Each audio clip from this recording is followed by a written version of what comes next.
क्या दोस्तों, Donald Trump जब से पावर में आए हैं, इलीगल इमिग्रेशन को रोकने के बाद उनका जो सबसे बड़ा अब गेम देखने को मिल रहा है वो है यूएस एड को रोकने का।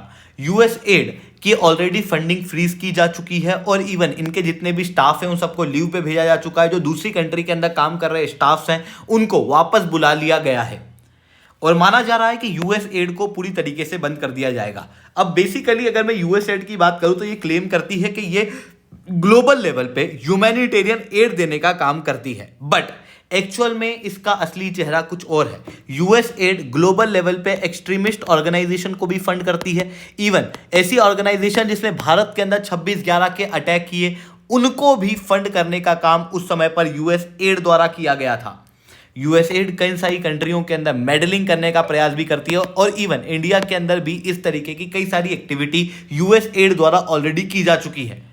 तो दोस्तों, मैं शुभेंद्र चौहान आप लोगों के साथ में आज डिटेल में चर्चा करूंगा यूएस एड के काले चेहरे के बारे में कि किस तरीके से ह्यूमैनिटेरियन एड के नाम पे ग्लोबल लेवल पे पॉलिटिक्स को चमकाने के लिए अलग अलग तरीकों का प्रयास यूनाइटेड स्टेट्स ऑफ अमेरिका की इस ऑर्गेनाइजेशन द्वारा किया जाता है। यह कई सारे आर्टिकल के माध्यम से है और जो पब्लिकली अवेलेबल फैक्ट हैं वही मैं आपको बताऊंगा और आप खुद अपने डिसीजन पे आओगे। तो इन सारी चीजों को डिटेल में चर्चा करेंगे, बट उसके पहले आप लोग मेरे साथ में एसआरसी10 टेलीग्राम ग्रुप के ऊपर जुड़ सकते हो। मेरे क्लास की अपडेट पीडीएफ सब कुछ आपको मिल जाएगी। यूपीएससी सीएससी की तैयारी करना है, इंडिया के टॉप एजुकेटर से ऑफलाइन क्लासेस के अंदर पढ़ना है तो आप लोगों के पास में अच्छा मौका है। अनअकैडमी केवल ऑनलाइन ही रहा है, अनअकैडमी ऑफलाइन भी आ चुका है। दिल्ली करोल बाग मुख्य के अंदर, प्रयागराज सिविल लाइंस बिहार के पटना के अंदर ऑलरेडी हमारे सेंटर्स खोले जा चुके हैं जहां पर इंडिया के टॉप एजुकेटर्स आप लोगों को ऑफलाइन क्लासेस के अंदर कंप्रेहेंसिव यूपीएससी सीएससी की तैयारी कराएंगे। प्रीलिम से लेकर इंटरव्यू तक जितने भी सब्जेक्ट्स हैं सब कवर कराए जाएंगे, टेस्ट सीरीज दी जाएगी, 1-on-1 मेंटरशिप दी जाएगी। ये सब कुछ आपको मिलेगा ऑफलाइन मार्केट के सबसे कम रेट में। तो अगर आप जुड़ना चाहते हो तो बिल्कुल से जुड़ सकते हो इस नंबर पर कॉल करके। इसके अलावा अगर आपको मंथली करंट अफेयर्स की मैगजीन, प्रीवियस ईयर के क्वेश्चन, प्रीलिम्स के मॉक टेस्ट, एनसीईआरटी के नोट्स की समरी और इंडिया ईयरबुक की समरी चाहिए फ्री ऑफ कॉस्ट, नीचे डिस्क्रिप्शन के अंदर मैंने लिंक दी हुई है, वहां से आप डाउनलोड कर सकते हो। चलिए दोस्तों, अब समझने का प्रयास करते हैं यहां पर क्या हुआ। देखो, United states of America global level पे सबसे ज्यादा एड देने के लिए जाना जाता है। ग्लोबल लेवल पे ह्यूमैनिटेरियन एड यूएस से जाती है developed country, developing country, under developed कंट्रियों को। बट डोनाल्ड ट्रंप को हमेशा से यूएस एड की इन एड से काफ़ी ज़्यादा दिक्कत है। इन्होंने ये भी कहा है 2014 के अंदर कि वो तो अच्छा हुआ कि कोई नया प्लेनेट मिला नहीं तो अमेरिकन गवर्नमेंट उनको भी फंड देने का काम करती। पर आप अगर इस बात को सुनोगे तो आपको कैसा लगेगा कि यार यूएस गवर्नमेंट जो है वो बहुत दानी है, दानवीर है और जमाने भर में फंडिंग करती रहती है। बट एक्चुअल में ऐसा नहीं है।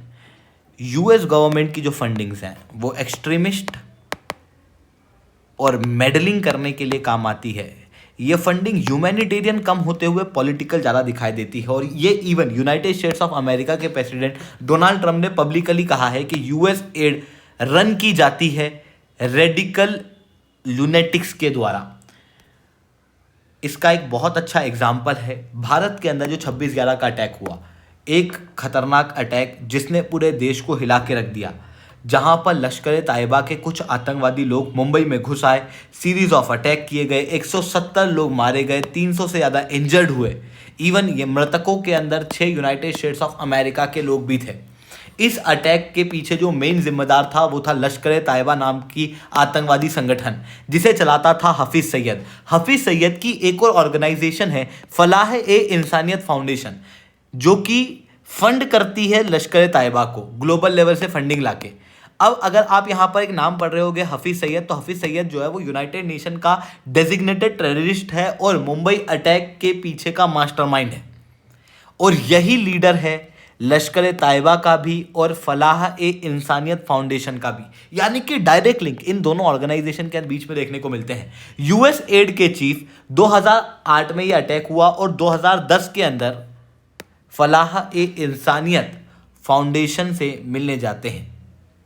इतना ही नहीं दोस्तों, यूनाइटेड स्टेट्स ऑफ अमेरिका बाद में लश्कर ताइबा और फलाह ए इंसानियत फाउंडेशन के ऊपर सैंक्शंस लगा देती है और इनको क्लियरली आतंकवादी संगठन घोषित कर दिया जाता है। बट उसके बावजूद भी यूएस एड यहां पर नहीं मानता।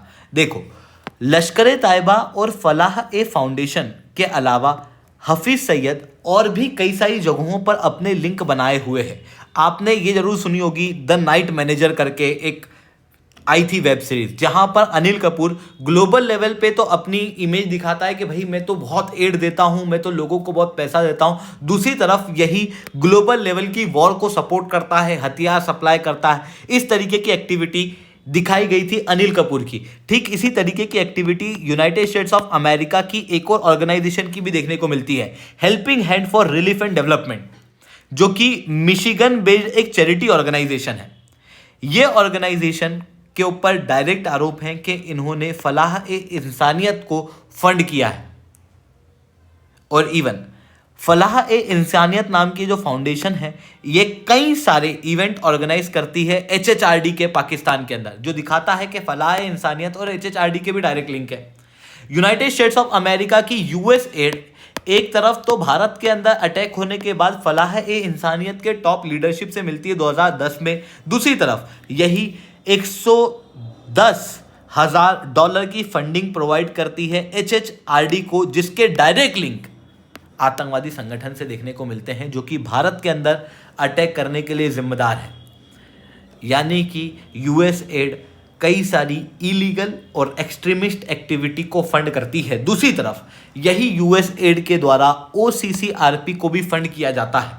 ओसीसीआरपी एक करप्शन एक्सपोजिंग मीडिया आउटलेट है, जो कि ग्लोबल लेवल के अलग अलग जर्नलिस्ट को साथ में लाके ग्लोबल लेवल पे करप्शन को एक्सपोज करती है। इसका बेसिक काम करने का तरीका ऐसे है, जैसे इंडिया के अंदर मान लो 2-3 जर्नलिस्ट हैं जो किसी करप्शन को एक्सपोज करने के लिए काम कर रहे हैं, उनको फंडिंग वगैरह चाहिए तो ओसीसीआरपी दे देगी। पर ओसीसीआरपी को फंडिंग कौन देता है? यूएसएड। रिसेंटली मीडिया पार्ट करके एक ऑर्गेनाइजेशन है जो कि फ्रांस की है, जिसने क्लियरली कहा था कि ओसीसीआरपी डेवलपिंग कंट्रियों के अंदर डेवलपमेंट को रोकने के लिए जानबूझ करके झूठे करप्शन के आरोप लगाती है। फॉर एग्जांपल, इसके द्वारा अडानी ग्रुप के ऊपर करप्शन के आरोप लगाए गए थे, जिसके बाद अडानी ग्रुप को काफ़ी ज़्यादा ट्रबल झेलना पड़ा। इसी के द्वारा राफेल डील के अंदर करप्शन के आरोप लगाए गए थे, जिसको सुप्रीम कोर्ट ने बाद में खारिज कर दिया था। और ये सब कैसे होता है? यूएस एड की फंडिंग से। इतना ही नहीं, यूएस एड की डायरेक्ट फंडिंग की जाती है फ्रीडम हाउस को, जो कि ग्लोबल लेवल पे खुद ही के क्राइटेरिया के अनुसार अलग अलग कंट्री के डेमोक्रेटिक क्राइटेरिया को निर्धारित करती, कहती है कि कौन सी कंट्री कितनी डेमोक्रेटिक है। आप देखो पहले कि यूएस कितनी डेमोक्रेटिक है यहाँ।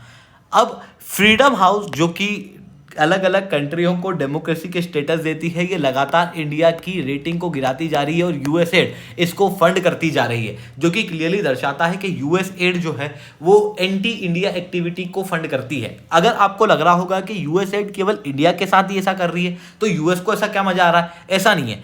बेसिकली यूएस एड के द्वारा इस तरीके के काम ग्लोबल लेवल पे कई सारी कंट्रियों के अंदर किए जाते हैं। फॉर एग्जाम्पल, क्यूबा के अंदर एक सॉफ्टवेयर बनाया गया था जुनजुनियो करके, जो कि यूएस एड द्वारा ही बनाया है।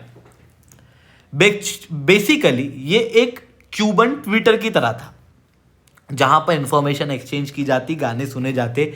धीरे धीरे करके ये समझ आने लगा कि जुनजुनियो के माध्यम से क्यूबा के अंदर अपराइजिंग को क्रिएट करने का प्रयास यूएस एड कर रहा है, नए यूथ को ब्रेन वॉश करने का काम कर रहा है। जिसके बाद ये कॉन्स्पिरेसी पहले ही बाहर आ गई और जुनजुनियो को क्यूबा ने बैन कर दिया। दूसरी तरफ ऐसा ही एक इंसिडेंट बोलीविया के अंदर भी हुआ था। बोलीविया के अंदर जो उस समय के राष्ट्रपति थे एवो मोरालेस, इनके खिलाफ एक कॉन्स्पिरेसी यूएस एड द्वारा की गई थी। यूएस एड ने उस समय पर अपोजिशन पार्टी वगैरह को फंड किया ताकि एवो मोरालेस की सरकार जो है वो गिर जाए। बाद में एवो मोरालेस ने यूएस एड को ही एक्सपेल कर दिया बोलीविया से।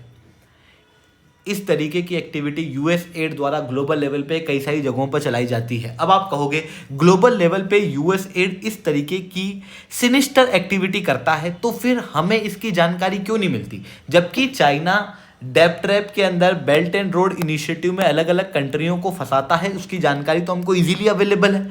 चाइना जो है वो एक हार्ड पावर है, लोग उस पर भरोसा नहीं करते। इस तरीके के न्यूज़ आर्टिकल तो आए दिन आते हैं। तो फिर इस तरीके के न्यूज़ आर्टिकल क्यों नहीं आते कि यूएस जो कि ह्यूमैनिटेरियन एड के नाम पे अलग अलग कंट्रियों के अंदर जो राजनीति है उसको बदलने का प्रयास कर रहा है। इवन अलग अलग कंट्रियों की सिक्योरिटी के ऊपर भी एक बड़ा खतरा बना हुआ है। बेसिकली होता यह है कि ग्लोबल लेवल पे जो न्यूज़पेपर्स हैं वो वेस्टर्न डोमिनेटेड है और उनके द्वारा ही न्यूज़ रिपोर्ट की जाती है और उन्हीं न्यूज़ को भारत के अंदर फिर कॉपी करके अलग अलग न्यूज़पेपर के अंदर छाप दिया जाता है। बेसिकली यही होता है, जिसके जरिए वेस्टर्न मीडिया जो है वो अपने नैरेटिव इंडिया के अंदर चला लेती है। ऐसी कंडीशन में हम लोगों को हमारी मीडिया को इंडिपेंडेंट बनाना बहुत ज़्यादा आवश्यक है। वहीं यूएस एड के बंद होने से भारत को क्या असर पड़ेगा? देखो, यूएस एड पहले कई सारी कंडीशनल एड भी देती थी जो भारत की सॉवरेनिटी के ऊपर एक बड़ा खतरा थी। ऐसी कंडीशन में भारत ने इन कंडीशनल एड को लेने से मना कर दिया था, जिसके बाद यूनाइटेड स्टेट्स ऑफ अमेरिका का असिस्टेंस भारत को ऑलरेडी कम हो चुका है। हालांकि उसके बावजूद भी यूएस ने 201 मिलियन और फिर 2024 के वर्ष में $159 मिलियन की एड दी है, जो कि डाइवर्स पोर्टफोलियो के अंदर है। बट बेसिकली ये health, child, environment, energy, in sector के अंदर एड भारत को देते हैं और भारत इन एड का प्रयोग केवल इन्हीं सॉफ्ट रीजन के अंदर करता है। उसके अलावा कंडीशनल एड भारत नहीं लेता। तो इस तरीके की चीज़ें यहाँ पर देखने को मिल रही है। आई होप ये सारी बातें आपको समझ में आई होंगी। लेक्चर अच्छा लगा हो तो लाइक करना, लेक्चर बहुत अच्छा लगा हो नीचे ऐसा 10 कमेंट करना। यूपीएससी सीएससी की तैयारी करना है, इंडिया के टॉप एजुकेटर से ऑफलाइन क्लास के अंदर पढ़ना है तो आप लोगों के पास में अच्छा मौका है। अनअकैडमी अब केवल ऑनलाइन ही रहा है, अनअकैडमी अब ऑफलाइन भी आ चुका है। हमारे सेंटर्स ऑलरेडी खोले जा चुके हैं। अगर आप हमारे सेंटर्स पर जुड़ना चाहते हो तो इस नंबर पर डायरेक्ट कॉल कर सकते हो। ठीक है दोस्तों, आज के इतना ही। That's all from my side. जय हिंद, जय भारत।